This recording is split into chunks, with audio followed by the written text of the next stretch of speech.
Alléluia. Alléluia. Soyez les bienvenus et que le Seigneur bénisse notre rencontre, notre temps ensemble. Et pour cela, nous allons remettre ce moment aux mains du Seigneur. Prions alors. Éternel Dieu, notre Père, toi qui es assis sur le trône, nous voulons te donner toute la gloire. Nous voulons t'élever dans nos vies. Nous voulons que tu sois magnifié sur toute la terre. Et aujourd'hui que nous venons à toi, Père, nous prions que ta présence se manifeste au milieu de nous. Nous prions que tu puisses nous donner la grâce de recevoir de toi ce qui va nous transformer pour devenir davantage comme Christ, afin que nous puissions te plaire. Merci Père pour ta bonté, pour ta grâce.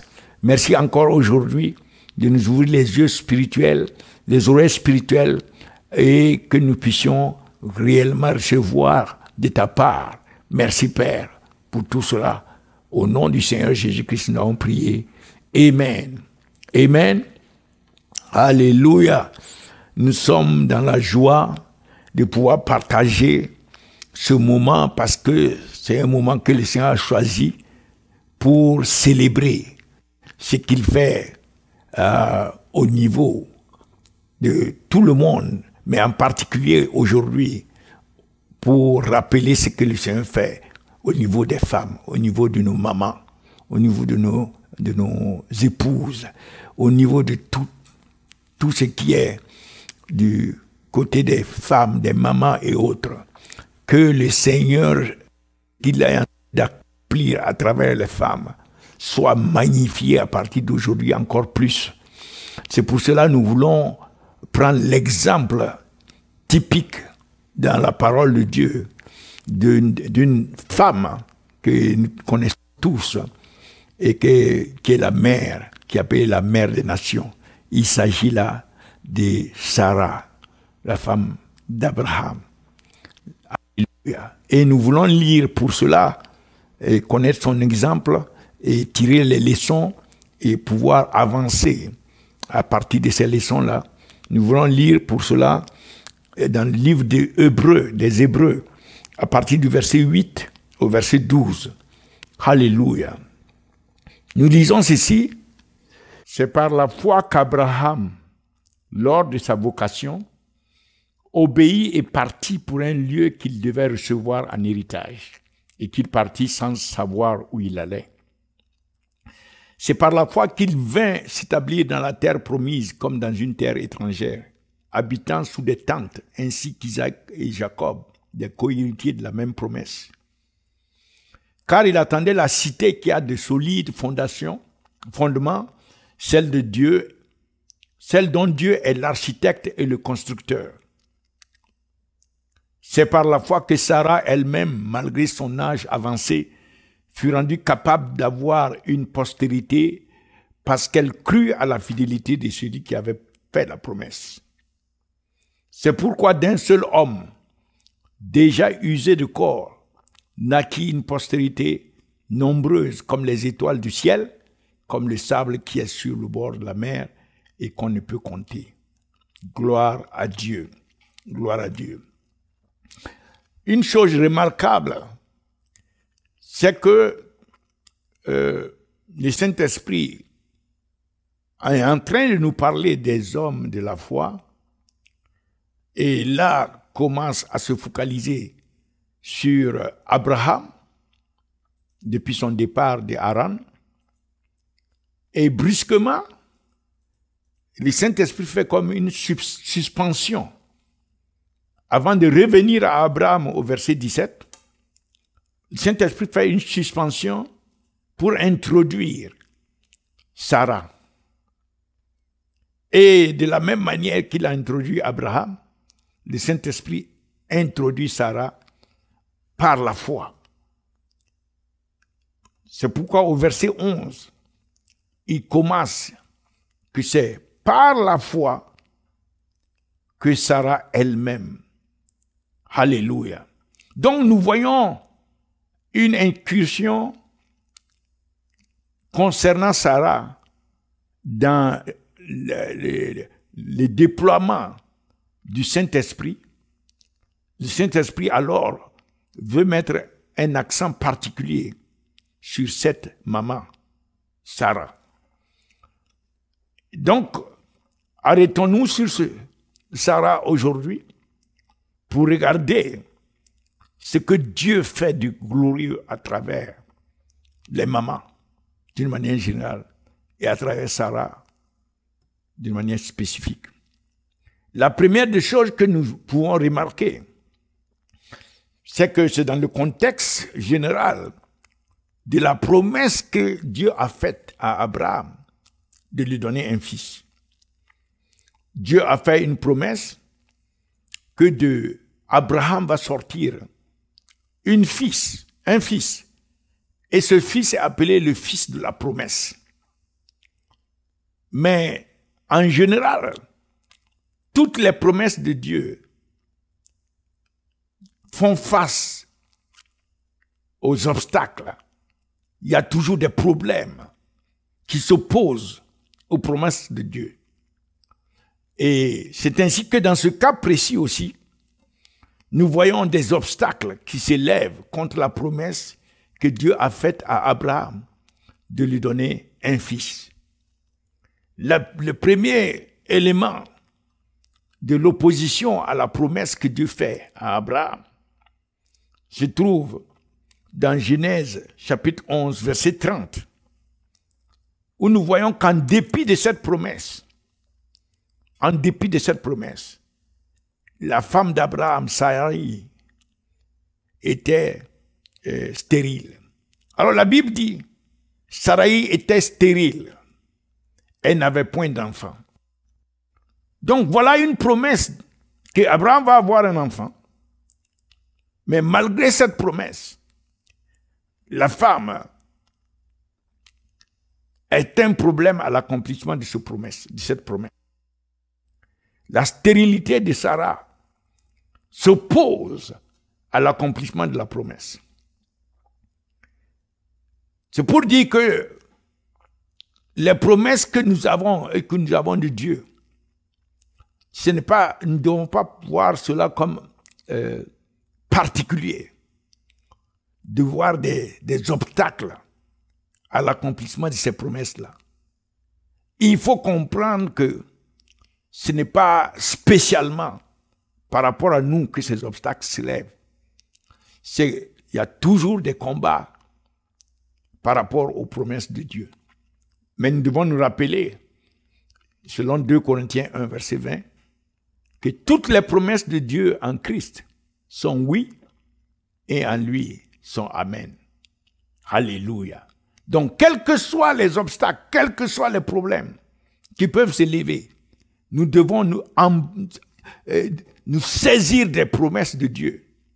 Et nous allons voir comment, malgré les obstacles, Sarah s'est saisie de la promesse que Dieu a faite de donner un enfant. Mais regardons un deuxième obstacle. Le deuxième obstacle vient du fait que celui qui a reçu la promesse, Abraham, en lui-même, il n'est pas un problème, il n'a pas de problème de conception, de procréation. Mais c'est son âge avancé qui est en train de devenir un problème.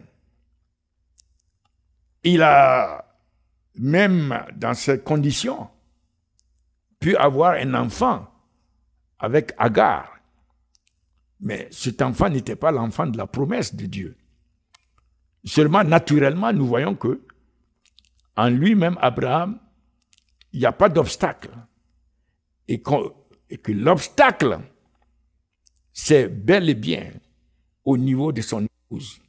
Selon Genèse 16, versets 3 et 4, Genèse 16, versets 3 et 4, alors Sarai, femme d'Abraham, prit Agar, l'Égyptienne, sa servante, et la donna pour femme à Abraham, son mari, après qu'Abraham eut habité 10 années dans le pays de Canaan. Il alla vers Agar et elle devint enceinte. Quand elle se vit enceinte, elle regarda sa maîtresse avec mépris. Donc nous voyons que Abraham est capable de procréer. ce n'est pas un problème, sauf que l'âge est en train d'avancer. Mais dans le cas de Sarah, il n'y a pas de capacité de procréation. Troisième aspect de l'obstacle vis-à-vis de l'accomplissement de la promesse de Dieu faite à Abraham, c'est que, en plus de la stérilité, les deux, effectivement, sont en train d'avancer en âge. Selon Genèse 18, verset 11, Genèse 17, 17, nous voyons que les deux sont en train d'avancer en âge et cela ne fait qu'aggraver en termes d'obstacles à l'accomplissement de la promesse. Abraham et Sarah étaient vieux, avancés en âge et Sarah ne pouvait plus espérer avoir des enfants. Donc, naturellement, il n'y a pas de solution. Il n'y a même plus d'espoir. Dans Genèse 17, 17. Alors, Abraham tomba sur sa face, il rit et dit en son cœur, « Naîtrait-il un fils à un homme de 100 ans ?» Donc, la pensée humaine ne peut pas concevoir que l'homme puisse procréer à 100 ans. Et Sarah était âgée de 90 ans. Enfanterait-elle? Nous voilà devant une situation humainement impossible. Mais la promesse est toujours vivace. Alléluia. Et deux derniers aspects qu'il faut souligner ici et dont il faut se souvenir, c'est que si naturellement le fait d'être stérile, le fait d'avancer en âge, tout cela constitue des obstacles naturels à l'accomplissement de la promesse de Dieu, nous devons cependant comprendre que la promesse de Dieu est une chose spirituelle, avant tout. C'est Dieu qui est esprit, qui s'engage dans une promesse d'accomplir quelque chose. Donc, tout ça, c'est une démarche spirituelle avant tout. L'obstacle que nous voyons jusqu'à présent, ce sont des obstacles naturels. Mais nous devons comprendre que le véritable obstacle à l'accomplissement de la promesse de Dieu ne peut pas être naturel. Ne peut pas être naturel. Ces manifestations physiques ne sont que des symptômes d'un problème plus profond qu'il faut chercher à atteindre. Si donc la résolution pour l'accomplissement des promesses ne se situe qu'aussi sur le plan physique, il y aura effectivement des difficultés ou voire impossibilité de voir les promesses s'accomplir. Pour que les promesses s'accomplissent, il faut s'attaquer à la racine spirituelle avant toute chose. Les manifestations physiques ne sont que une expression du fait qu'il y a un problème plus profond, une racine spirituelle. Et c'est ce que nous devons découvrir maintenant. Quel est ce problème profond? Donc, Dieu, dans sa manière de procéder avec l'homme, cherche toujours à démontrer sa nature, se révéler sa nature et son caractère à travers l'homme. La Bible dit que nul n'a jamais vu Dieu, mais le Fils qui était dans le sein est venu le révéler. La révélation de Dieu, c'est toute l'essence de la théologie. C'est ce que Dieu permettra à l'homme de connaître de lui. Ça, c'est la théologie systématique. Donc, c'est de ce point de vue-là qu'il faut chercher l'origine spirituelle des problèmes qu'on rencontre. Et dans le cas particulier d'Abraham et de Sarah, Dieu cherche à se faire connaître. Dieu veut démontrer qui il est. Dieu veut montrer sa nature. Dieu veut révéler son caractère. Et Dieu est en train d'utiliser Abraham et Sarah. Alléluia. Et je crois que dans votre situation aujourd'hui, par rapport à toutes les promesses de la parole de Dieu, Dieu est en train de chercher à se révéler à travers vous.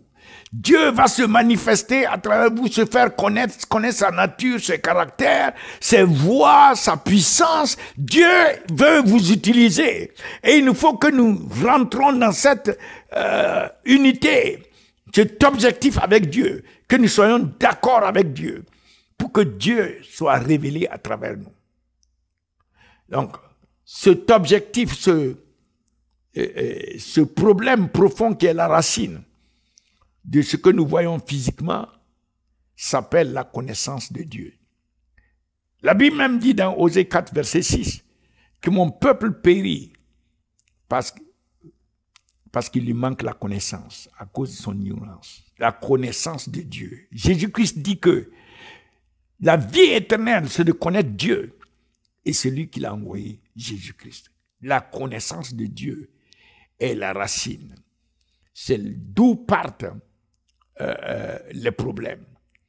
Et plus nous grandissons dans la connaissance de Dieu, plus nous recevons la révélation de Christ, plus nous rentrons dans la domination, nous avançons avec autorité et puissance de plus en plus, parce que la connaissance de Dieu est la racine, la source de tous les problèmes que l'homme peut faire, auxquels l'homme peut faire face. Le peuple périt, mon peuple périt, parce qu'il lui manque la connaissance. Alléluia. Mais regardons de plus près dans le cas d'Abraham et Sarah, nous devons comprendre que lorsque Sarah, dans Hébreux 11, verset 11, lorsque Sarah est arrivée à ce point, Sarah est rentrée dans la dimension où Dieu voulait qu'elle arrive. La Bible dit alors, c'est par la foi que Sarah elle-même, malgré son âge avancé, donc quelle est cette foi? Cette foi, elle fut rendue capable d'avoir une postérité parce qu'elle crut, voilà la foi à laquelle nous devons arriver. Nous devons arriver sur la base de la connaissance de Dieu. Et là, Sarah a connu Dieu en termes de son caractère, de sa fidélité. Et connaissant cette fidélité de Dieu, cela a déclenché une capacité. Ayant foi, une confiance, ayant cru en la fidélité de Dieu, de celui qui avait fait la promesse, ça a déclenché une capacité qui n'était pas là. Donc la connaissance de la nature et du caractère de Dieu, l'avancement dans cette connaissance amène une transformation. Et c'est ce qui est dit dans le livre de Daniel. Si nous regardons dans le livre de Daniel, chapitre 11, verset 32, dans le contexte dans lequel il était difficile pour ceux qui n'étaient pas de Dieu et ceux qui se donnaient à des flatteries. Voilà, il séduira par des flatteries les traîtres de l'alliance. Et la Bible dit, mais ceux du peuple qui connaîtront leur Dieu, c'est dommage qu'ils se disent agiront avec fermeté, car en réalité, feront des exploits. Ils feront des exploits. C'est le terme réel qui a été traduit ici un peu.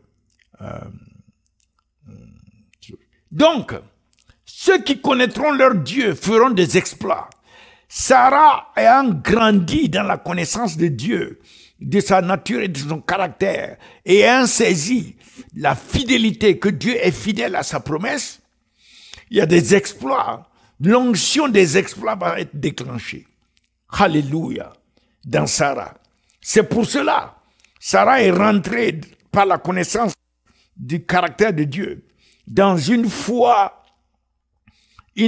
qui prévaut, une foi qui domine, une foi héroïque. Sarah est rentrée dans une dimension où la foi est capable maintenant de régler le problème qui se posait, y compris de transformer les symptômes en manifestation de victoire et de triomphe. C'est ainsi que la Bible dit que Sarah, dans Hébreux 11, versets 11 et 12, Sarah était capable de concevoir et fut rendue capable d'avoir une postérité. Elle a conçu et elle a donné naissance.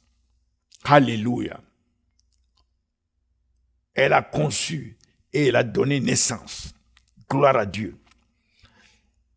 Maintenant, l'impact de cette foi de Sarah qui a prévalu et la naissance qui en est sortie, cette naissance est un des fruits les plus importants dans l'évolution historique du mouvement de Dieu, dans le plan de Dieu.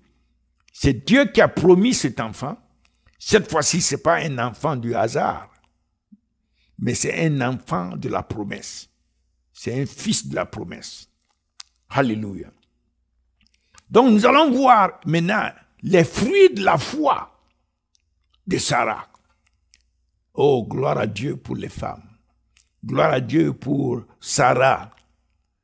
Parce que c'est à travers cette foi de Sarah, à travers sa persévérance et sa connaissance de Dieu, qu'elle a prévalu.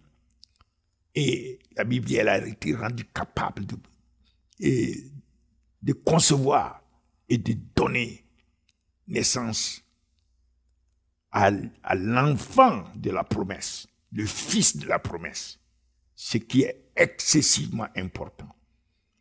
Nous savons que Dieu, lorsque Abraham a obéi pour aller à Canaan, Dieu a fait la promesse que concernant la semence d'Abraham, il a répété encore lorsque Abraham est parti pour faire l'offrande de son fils. Dieu a répété la même promesse. Alléluia. Et nous allons voir cela dans Genèse, d'abord, dans Genèse 21, verset 1 à 3. Dans Genèse 21, l'Éternel se souvint de ce qu'il avait dit à Sarah, qu'il reviendrait et que Sarah aurait un enfant. Et l'Éternel accomplit pour Sarah ce qu'il avait promis. Sarah devint enceinte et elle enfanta un fils à Abraham dans sa vieillesse, au temps fixé dont Dieu lui avait parlé. Verset 3, Abraham donna le nom d'Isaac au fils qu'il était né, que Sarah lui avait enfanté. Donc voilà le fils de la promesse qui est né comme le fruit de la foi de Sarah. La foi qui a prévalu. Alors, à travers ce fils de la promesse, nous allons voir maintenant les fruits, ce qu'il en découle, et comment vraiment les bénédictions sont rentrées dans l'humanité. Première des choses, dans Genèse 22, verset 17, Genèse 22, verset 17, Dieu avait promis, je te bénirai et je multiplierai ta postérité à Abraham, comme les étoiles du ciel et comme le sable qui est sur le bord de la mer. Et ta postérité possédera la porte de ses ennemis. Et donc dans Hébreux 11, verset 12, à travers le fils que Sarah lui a donné, voilà, c'est pourquoi d'un seul homme, donc d'Abraham, à travers le fils déjà usé de corps, naquit une postérité nombreuse, comme les étoiles du ciel. Alléluia! Alléluia. Donc la foi d'une femme, la foi d'une maman, la foi de Sarah peut entraîner une postérité abondante. Dieu voulait le faire, mais il fallait encore que la femme ait cette foi. Alléluia. Il n'y avait pas de problème au niveau d'Abraham. Il en avait déjà avec Agar. Mais le problème ici, alléluia. Et lorsque la femme se lève dans la connaissance de Dieu, dans la connaissance du caractère de Dieu, alors elle va apporter des fruits qui vont bénir l'ensemble de l'humanité. C'est pourquoi je déclare sur vous maintenant, alléluia, que par la connaissance de Christ, que les promesses de Dieu s'accomplissent dans vos vies. Surtout les mamans, les jeunes filles, les mariés, ceux qui s'attendent à des enfants, que par la connaissance de la fidélité de Dieu, la parole de Dieu s'accomplisse pour toi au nom de Jésus-Christ, comme cela s'est accompli par Sarah à travers la connaissance du caractère de fidélité de Dieu. Dieu est fidèle à sa parole. C'est ce qu'il faut saisir. Il faut méditer. Il faut déclarer. Il faut proclamer. Il faut prier. Il faut se tenir sur cette parole que Dieu ne peut pas mentir. Il se tient sur sa parole pour toujours l'accomplir. Alors, regardez exactement. Une postérité aussi nombreuse comme les étoiles du ciel, comme le sable qui est sur le bord de la mer et qu'on ne peut compter. Alléluia. Ça, c'est le premier fruit qui est descendu, la conséquence du fruit du Fils de la promesse. Ce qui est sorti de là, c'est la postérité qui avait été promise à Abraham. Deuxième élément très important dans Genèse 22, verset 17, qui est sorti de cet enfant, de la promesse, 22, verset 17, Dieu avait dit,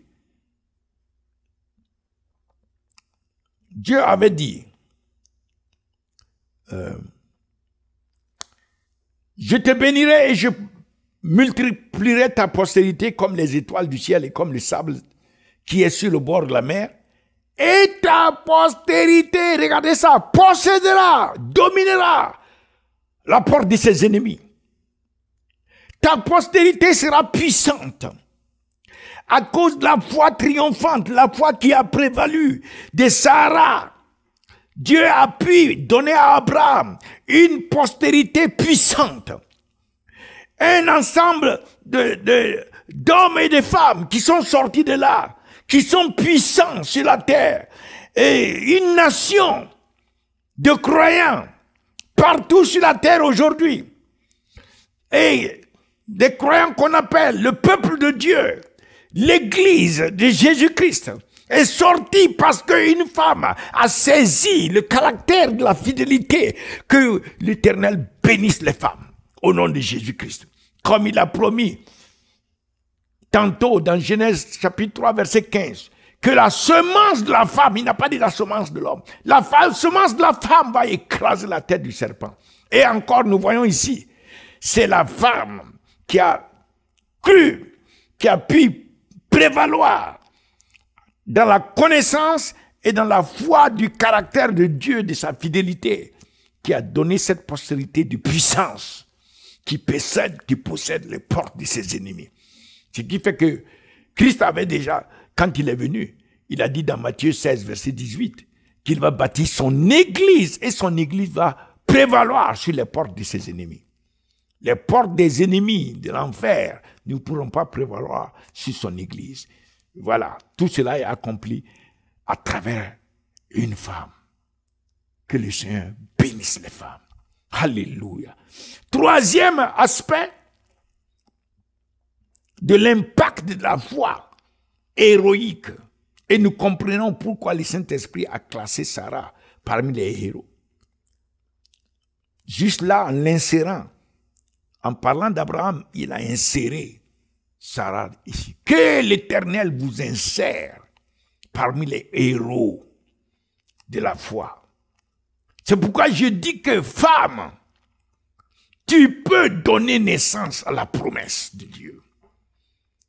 Quel que soit X, quelle que soit l'opposition, quels que soient les obstacles, que ce soit naturel ou pas, grandis seulement dans la connaissance de Christ, dans la connaissance de son caractère. Marche avec la promesse, attache-toi, embrasse, serre-toi, saisis-toi de la promesse et Dieu va l'accomplir à travers toi, comme il l'a fait avec Sarah. Gloire à Dieu. Alors nous voyons le troisième. Alléluia. Moi je suis déjà, je suis tellement dans l'enthousiasme par rapport à ces deux aspects déjà. Mais le troisième est encore plus excellent. Excessivement plus merveilleuse. La troisième manifestation, le troisième accomplissement de ce que Dieu a fait à travers Sarah, à travers une femme de foi, une femme qui s'est saisie du caractère de Dieu et qui a cru à sa promesse à cause de son caractère. Regardons maintenant le troisième dans Genèse 22, verset 18. Alléluia. Et nous allons voir ce troisième. Il dit ici, toutes les nations de la terre seront bénies en ta postérité parce que tu as obéi à ma voix. Oh, gloire à Dieu. Cela veut dire, quand Dieu parlait de ça, c'est que la bénédiction d'Abraham, c'est l'arrivée du Messie à travers la descendance d'Abraham. C'est Abraham qui a été choisi pour être le canal par qui le Messie va venir. Et parlant ici de la bénédiction sur toutes les nations, il s'agit là de la venue du Messie pour toutes les nations, pour toutes les âmes. C'est de cette bénédiction qu'il s'agit. Et c'est de cette bénédiction que Galates 3, verset 13 dit que, afin que nous puissions saisir la bénédiction d'Abraham, qui est la venue du Messie. Donc la chose la plus élevée, l'honneur le plus élevé pour Sarah et partant pour Abraham, la récompense la plus importante que l'histoire retient, que l'Esprit a retenu et nous l'a consigné dans Galates 3, verset 13, il a appelé la bénédiction d'Abraham. La bénédiction qui est au-dessus, en termes de chair, qui est au-dessus de toutes choses, c'est la venue du Messie à travers la lignée d'Abraham. À travers ce que Sarah vient d'accomplir ici par sa foi, la bénédiction de nous envoyer le Messie a été accomplie. Alléluia. Et ce Messie n'est nul autre que Dieu éternellement béni, Jésus-Christ. Jésus-Christ. Alléluia. À travers notre foi, à travers ta foi, les promesses de Dieu peuvent et vont s'accomplir. Mais en plus, Christ va être révélé à travers ta foi. Ta foi triomphante. Ta foi qui saisit les promesses de Dieu.